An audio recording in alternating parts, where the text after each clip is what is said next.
Hi, my name is Bob Robinson from the Joliet IDOT yard out of District 1. We cover most of the secondary roads in the Will County area. Due to the increase from intermodals, the warehouses, and the traffic, we wanted to design something for pre-treating the roadways without having expensive equipment and long processes of moving the trucks in.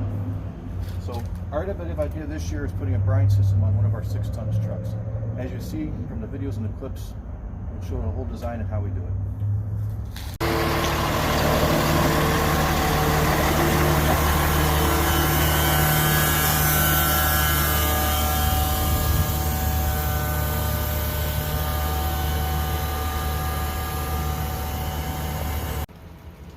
Our flow valve is already preset. Make sure your selector valve is activating the brine side. In the cab, the switch for the grinder now controls the brine. When you want to go back to the grinder side, simply take your valve, pull back, and now you're back to your grinder.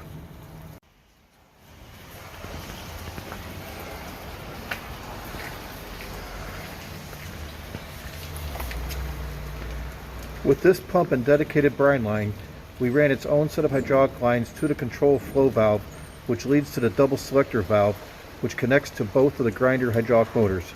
Doing this, we can control the flow of the brine and use the grinder switch in the cab by the joystick. No need to run a designated power line.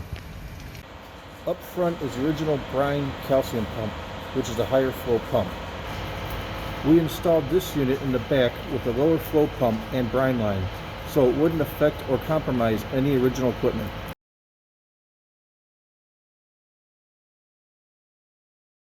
Hi, I'm Kyle Doan, Highway Maintenance Lead Worker, Rockford Maintenance Yard, District 2. My innovative idea is a diesel exhaust fluid pump nozzle cleaner. Diesel exhaust fluid is used in many diesel trucks and other off-road diesel equipment. DEF is made up of water and urea, and when the water evaporates, it leaves behind urea crystals. And other contaminants can find their way to your pump's nozzle. And when you fill your DEF into a truck or other piece of equipment, those contaminants from the end of the nozzle can find their way into your DEF system. This repair can typically cost around $1,500 to replace the DEF sending unit on the truck or other piece of equipment. Thus, very important to keep your DEF pump nozzle clean. These photos demonstrate what a DEF pump nozzle that has not been cleaned looks like after standard use. To eliminate the contamination of the DEF system, it was determined we needed a convenient way to keep our pump nozzle clean.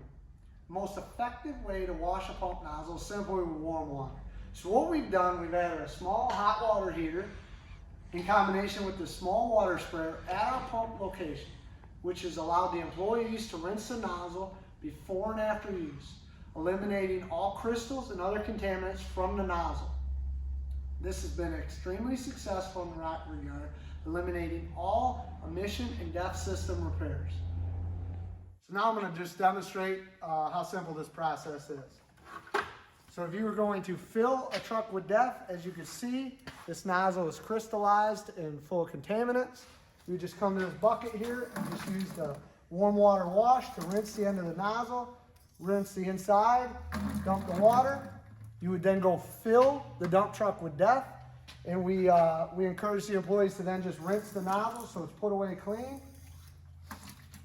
You would just simply insert it back into the pump, and then this is ready for the next employee to fill their truck. I hope you've enjoyed my innovative idea. Thank you.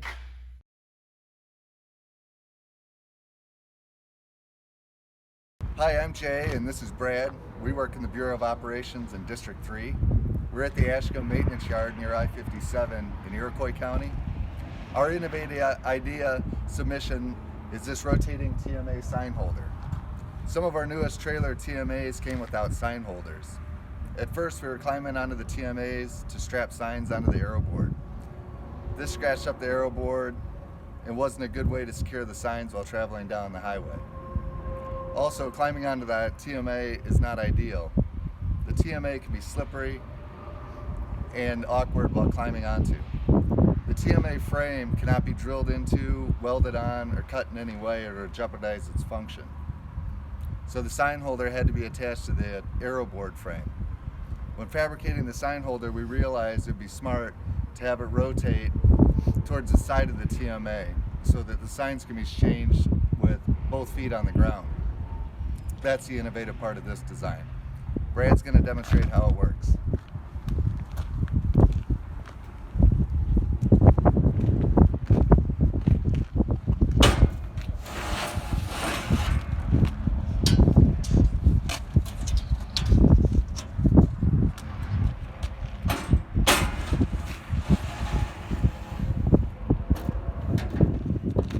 The material needed to build this simple machine cost about $100, and it took about 6 hours to manufacture. While manufacturing these kinds of innovations, we not only focus on the usefulness of our creation, but also how it can improve safety in our work environment. We accomplished both of that with this one. Thanks for your consideration and interest.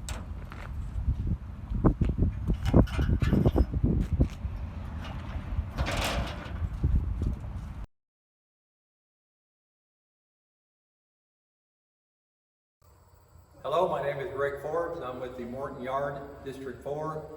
I'm going to show you my idea for the 2021 Innovative Idea Contest.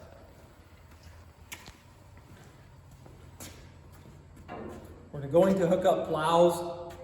These lines are pressurized, so you have to depressurize them. You have to find something to hit the plunger in there to depressurize them. A lot of times you're outside in the cold, so you're hoping there's a hammer or tool you can find to do this with. You can try a screwdriver to try to tap that plunger while you're trying to hold the hose. Or if you can find a bolt to put in there to depress that plunger to try to hit it. But the problem with that is the hydraulic fluid is still under pressure. It's going to spray all over. You don't know where, so I've done this. I've seen other maintainers do this. You're trying to hit it. You're turning your face away so it doesn't spray in your face, your eyes, your clothes. Makes it an unsafe and dangerous situation. It's the same way with the other style, with the male fitting. You have to depress that plunger so a hammer works. But once again, you're trying to hit it, you're turning your face away so you don't get sprayed. It makes an unsafe condition. So my solution to this was the depressurization chamber. It requires no tools. You just take the hose, put it in there, push, and it depressurizes the hose. It doesn't spray in your face, your eyes. It keeps it contained. So you can hook it up to the truck.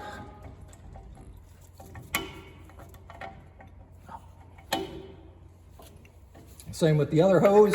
Put it in the depressurization chamber, push on it, depressurizes the hose in a safe manner.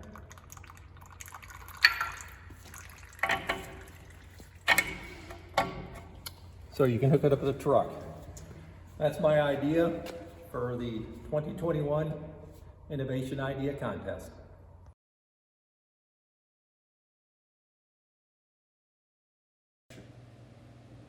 Welcome to the District 6 Sign Shop. Today I'm going to give you a quick overview of the Power Stack 7165 in conjunction with the Power Mount 069, and what we're going to do, or an idea that we had to drastically reduce maintenance time on the atomization side of our Camry Model 3815 paint guns that are coming on the new striper trucks. And also, in addition to that, we've got comprehensive parts and instructions list for assembly of all these components and how they're going to work together and how to put them together.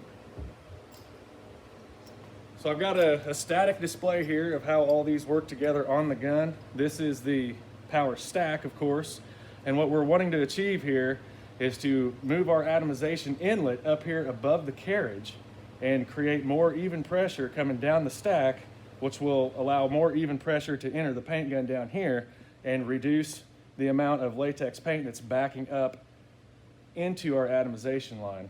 You can see here the mount is a piece of 3/16 steel that's hammered out around the stack, put on here by a U-bolt and just made with 2 exhaust clamps and a couple of other things that we found just laying around the shop here.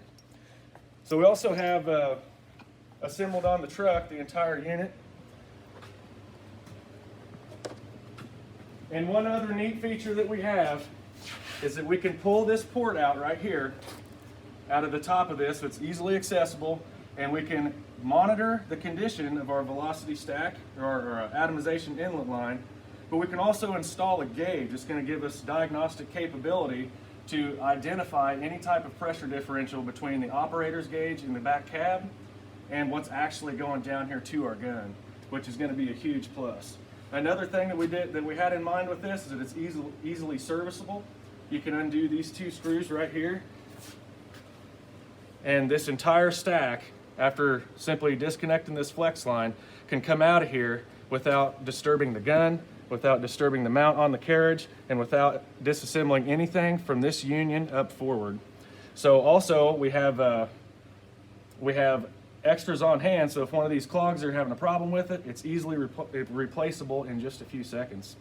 But you can see here how the mount goes right around the 1 1/4 outside diameter shaft on the carriage with stainless bolts that every sign shop has, and it mounts on there securely, and it can adjust anywhere left, right, and it can also adjust forward, back. So regardless of the requirement of the gun position, the mounting system can accommodate.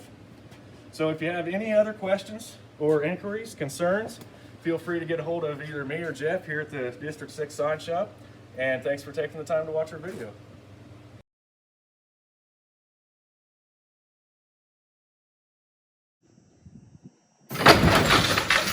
This is what would happen if the plow would drop unexpectedly. Could you imagine if there was a person under it? Hey, good morning. I'm Nathan Jones. This is Brad Bergner from District 7 Floor Yard. What you just witnessed is what could potentially happen in the event of a plow falling due to failure in the jack stands, hoisting failures, or operator error.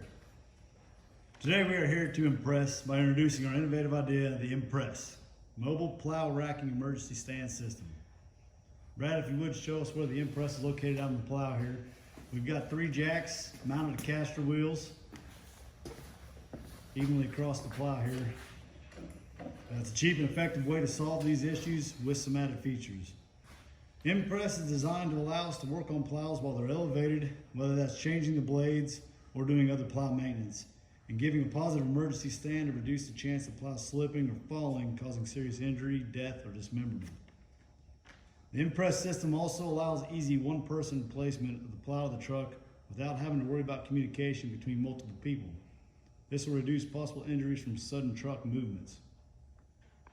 Finally, Impress makes the plow mobile with a wide wheelbase for easy movement and ability to store plows manually instead of by truck placement. This will get rid of any damages caused by collisions. Now, Brad, if you go ahead and show us how to install the plow to the truck with the Impress system, please.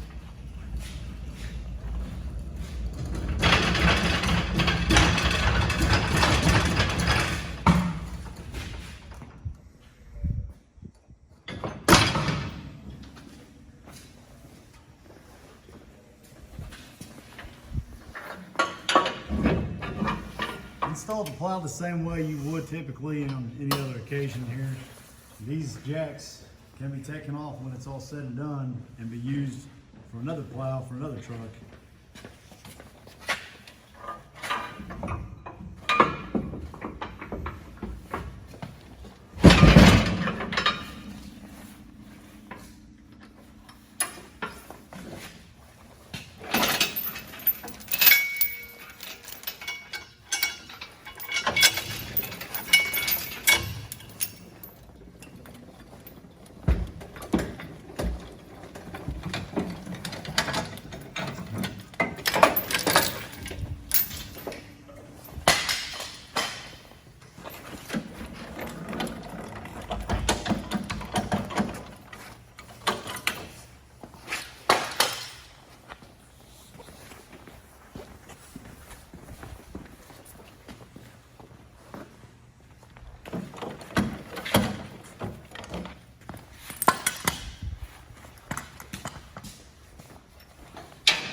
Good job, Brad. In summary, for a little under $200 for the jacks and the caster wheels, you can have this same setup.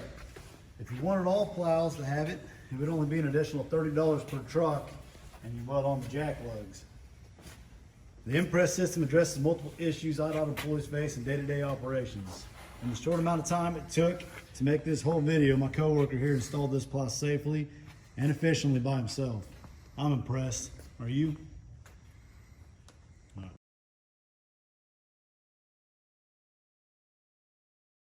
I'm Greg Rather, lead worker for STEELEVLLE Yard, District 8, Section 815. Our entry for the innovative idea for 2021 is a shoulder rock box. The issue we were having was a large farm equipment riding on the edge of pavement was blowing out the shoulder rock and busting the edge of pavements.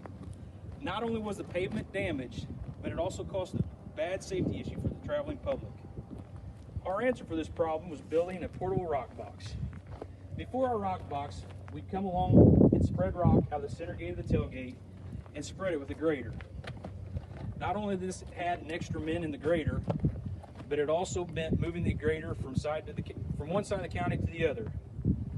It also used an excess of rock because there was no control in the spreading of the rock.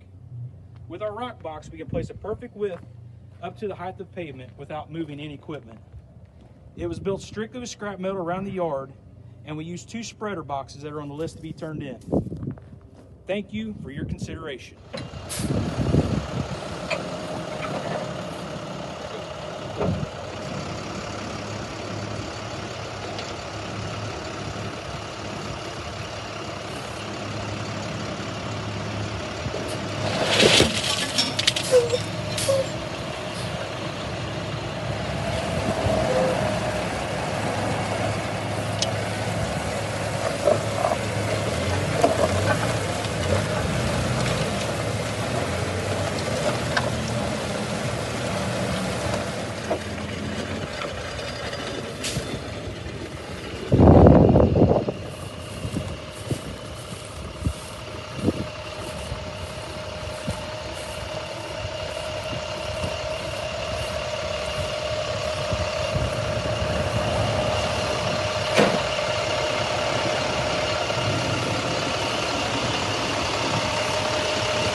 Hello everybody, welcome. My name is Cody Logsdon and I work out of District 9, Team Section 923, Vienna, out of Johnson County, Illinois.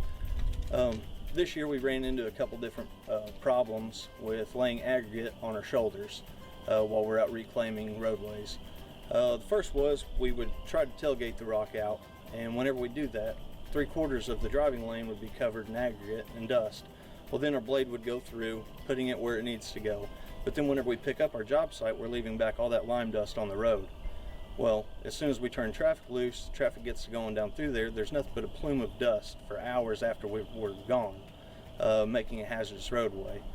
Our second option we had was a rock box. And with a rock box, it works great, but you're dedicating one single truck all day to bring rock to the workspace or work area, lay the rock down, and then once he runs out of material, he would have to drive either to a rock quarry or back to our stockpile in our yard to refill, come back out to the job. And whenever we're trying to do a mile-long section at a time, we're having to waste a whole day taking, what, a half a dozen truckloads out there? We've come up with a simple solution to that, and we named it the Aggregate Shoulder Spreader Chute. And if you'll meet me behind the truck, I'll talk to you more about it. All right, welcome back. This is our chute that we've created using a 16-inch culvert liner. We had, this was a cut-off piece that we used on a job site sometime before. The upright bracket goes over the tailgate and down about 10 inches and holds this tight against the tailgate, but for safety measures we added a pin here. As the driver gets out to the workspace, they'll get out of the truck, open this up, okay, and as gravity works, as you raise the bed, the rock enters the chute and comes out, and this gets lower as the bed raises. It falls to the ground as the bed raises to where the driver can see out of his passenger side mirrors how thick the rock is laying down, if he needs to speed up to make it thinner or slow down to make the stack taller, depending on the size of the road edge needing to be built back up. And as the driver comes to the end, needs to stop spreading, he can just lower the bed down. The rock stops coming out of the chute. He can pull forward if he's moving to another job site. We've got a tool that we use to clean out the chute. We have 3 of these designed right now, 2 on tandems and 1 on a 3-ton. So there's constantly somebody in the job site putting material down in a safe manner that is very effective as far as leading to less waste, and also we can cover more miles in the job site. All right, and now for a quick demonstration. Stick with us, guys, when we get this truck loaded, and I'll show you how it works. Thanks. All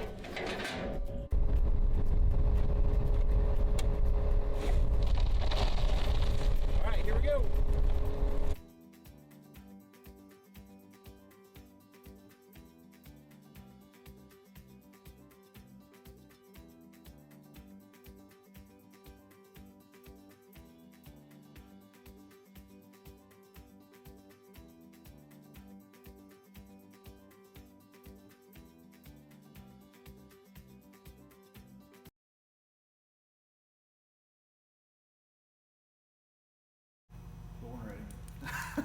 All right, you tell us action.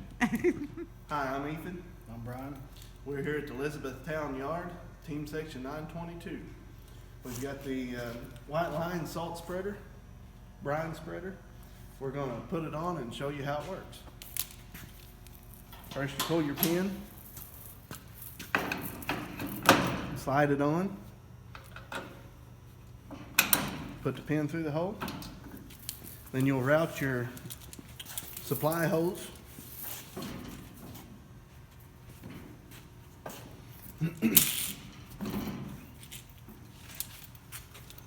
route it through so it's out of the way of everything. Then we'll just bring it up here and hook it up with the coupler.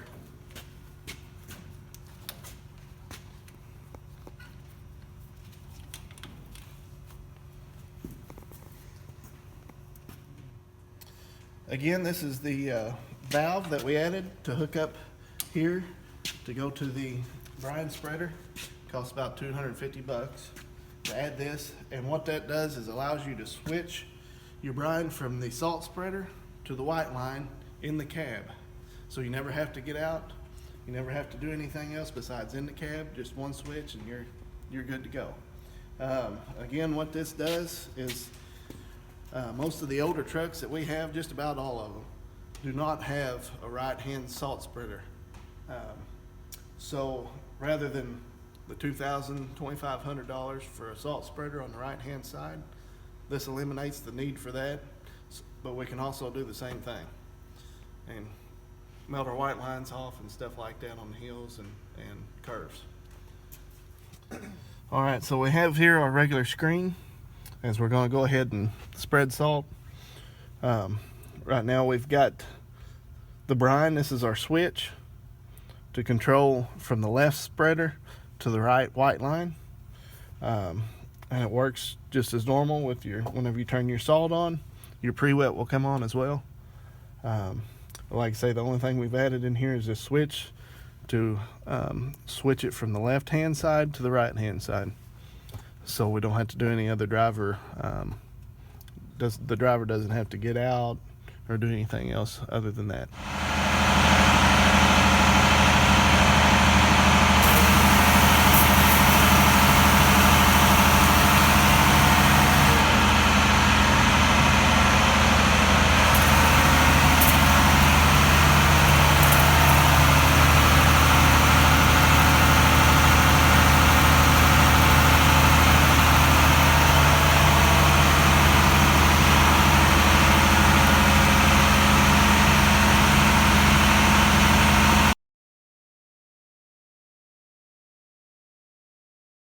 I'm from the Illinois Department of Transportation Day Labor Division, and mostly work for the bridge crew.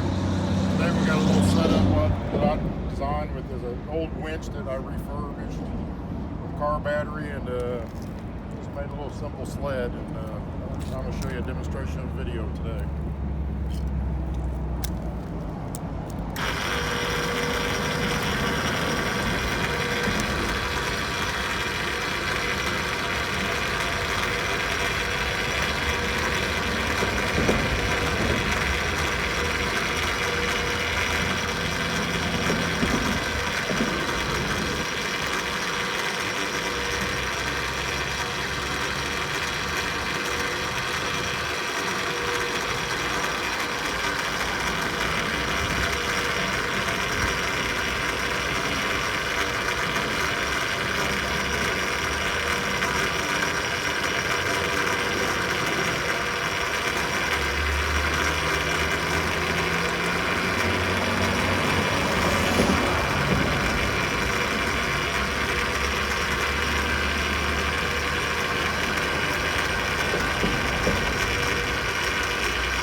Probably a second video.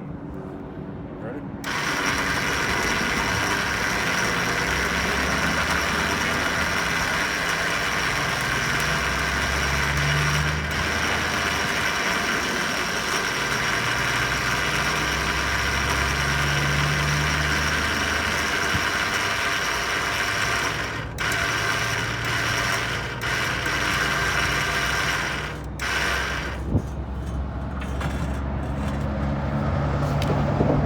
That concludes today's video. What we use this for is to pull up heavy rockers and materials safely up these slope walls so nobody can fall down and get hurt.